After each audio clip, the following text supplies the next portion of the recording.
What's going on, y'all? Welcome to the Triple Z Podcast. I'm your host, Isaiah Henry. The Dallas Mavericks take Game 1 on the road, defeating the Minnesota Timberwolves 108-105. Kyrie Irving. When you go back to the last round versus the OKC Thunder, Kyrie Irving in the first half averaged 6 points versus OKC, and in the second half, he averaged 12.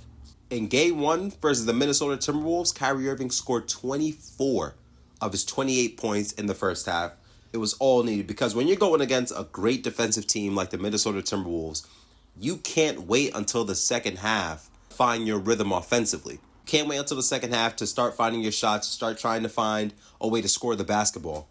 So he came out in that first half, scored a quick 24, and let me tell you this. Anthony Edwards, Jaden McDaniels, Nickeil Alexander-Walker, Naz Reid, Karl-Anthony Towns, Rudy Gobert, Mike Conley. Not a single player on the Minnesota Timberwolves could stay in front of Kyrie Irving. He gave it to you in every single way possible. You want to finish with the right hand? I got you. I finish with the left hand? I got you. Floater with either right or left? I got you.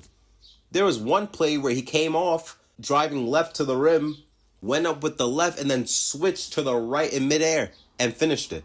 There was multiple possessions where he finished with contact over Rudy Gobert and Naz Reid. Anytime Kyrie Irving touched the paint, great things happened for the Dallas Mavericks. And it was very necessary for Kyrie Irving to come out and set the tone early because when we look at Minnesota, it was a slow start for Anthony Edwards and Karl-Anthony Towns. So you had players like Jaden McDaniels and Kyle Anderson as the primary scorers in the first half for the Minnesota Timberwolves. Jaden McDaniels scored 20 plus in the first half, went 5 of 6 from 3. Kyle Anderson, even though the jump shot looks a little wacky, he did hit some floaters. He got inside the paint, finished and scored. He hit a 3 in the corner. So those two players for the Minnesota Timberwolves were doing everything they could to keep the Wolves in this game. For a majority of the first half, Minnesota had a lead of like 5-7, and Dallas was right in striking distance. Minnesota's three-point shooting, they were on fire from three. They put up 49 threes for the entirety of the game. 49 threes. That's crazy. And I remember the broadcasting saying this. I can't remember if it's in the postseason or during the regular season, but they averaged 11 made threes a game. They finished the game making 18 out of 49. 36%, which is pretty good overall for a team. Jaden McDaniels went 5 of 6 from 3. Kyle Anderson hit a 3. Anthony Edwards hit a couple threes in the first half. So Minnesota was in a position where the three-point shot's falling. You got your other players like Kyle Anderson, Jaden McDaniels putting up points while your two best players are struggling to find their offensive game so far in this Western Conference matchup of Game 1. But for me, I felt like the Dallas Mavericks was in control of this game. Because I was just waiting for Luke. It started with Kyrie, and that's the luxury of having arguably the best offensive backcourt in NBA history. You have Kyrie Irving starting the game off with 24 points in the first half, and then you have Luka Doncic, who led the league in scoring, averaging 34 points, was the NBA scoring champ. You have somebody like Luka Doncic that hasn't really gone off yet. He was feeding Kyrie, and Kyrie was just going to work on everyone. So I thought the Mavericks were pretty much in control of this game. They went into halftime down by 3. And I'm like, Dallas should feel pretty damn good about themselves because I thought personally what Jaden McDaniels was doing and Kyle Anderson and how Minnesota was shooting from 3, I thought that was going to slip off in the second half, and it did. It really did. Jaden McDaniels went 5 of 6 from 3 in the first half, only made 1 in the second half. Kyle Anderson was no longer a threat offensively. Now, with Anthony Edwards, I think most people can agree he looked gassed. He looked like he had nothing left in the tank in the second half. And that's what happens when you have to guard somebody like Kyrie Irving, who's constantly moving without the ball, who's able to get the ball and then put you on an island, have you moving your feet quickly, and then he's able to blow past you and finish over your 7-footers in the paint. Naz Reid, Rudy Gobert, Karl-Anthony Towns, it didn't matter.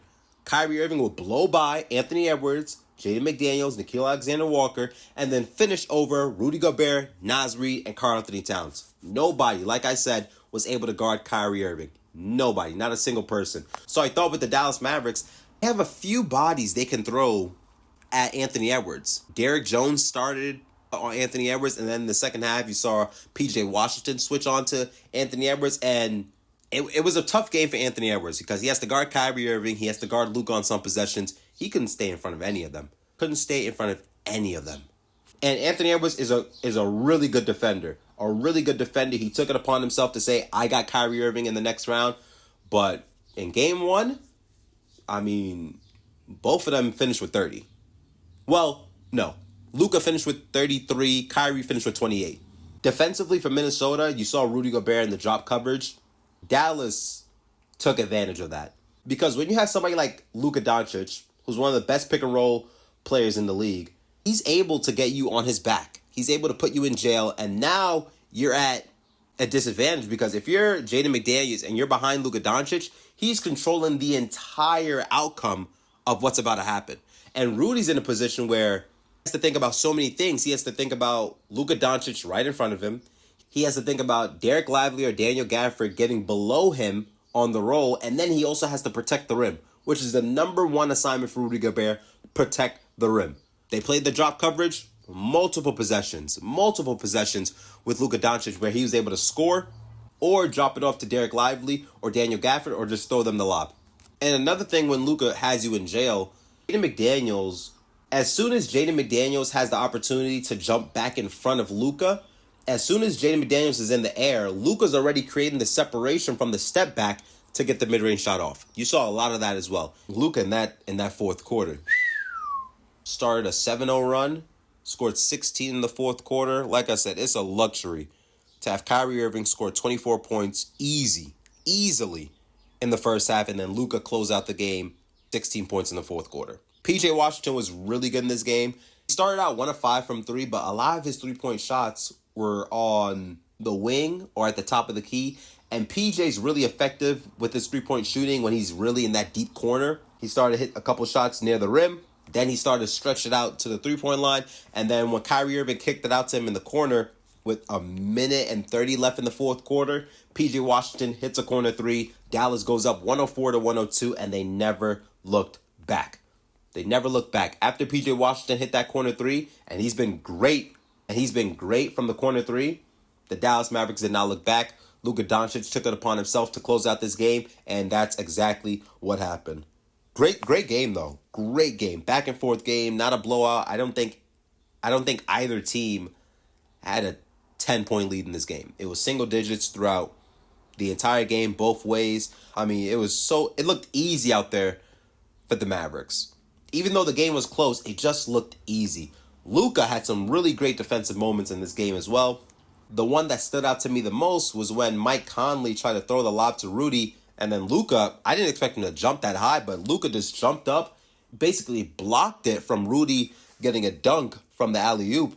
I thought that was a great defensive play. There was moments where he was able to stay in front of either Mike Conley or Anthony Edwards, Jaden McDaniels. There were some really great moments from him defensively in this game. That's what you're going to need. That's exactly what you're going to need. You're going to need everybody to be bought in on both ends. On both ends, everyone needs to be bought in. It just can't be Kyrie and Luka. You saw Derek Jones getting after it defensively. You saw Derek Lively doing his thing defensively as well. So that's what the Mavericks need to do in this game. Keep it going strong on both ends. I got the Mavericks in 6. They match up better with Minnesota's front court than Denver did, which gives them a better chance in this series. And then you have Kyrie and Luka, who are offensive juggernauts in your backcourt. So Jaden McDaniels and Anthony Edwards have a lot on their hands guarding two phenomenal players like Kyrie and Luka. Thank you guys for listening to a Triple Z podcast. Please like and subscribe to the channel. Let me know down in the comment section what was your reaction to Dallas winning Game 1 and who do you expect to win Game 2. I'll see you guys next time.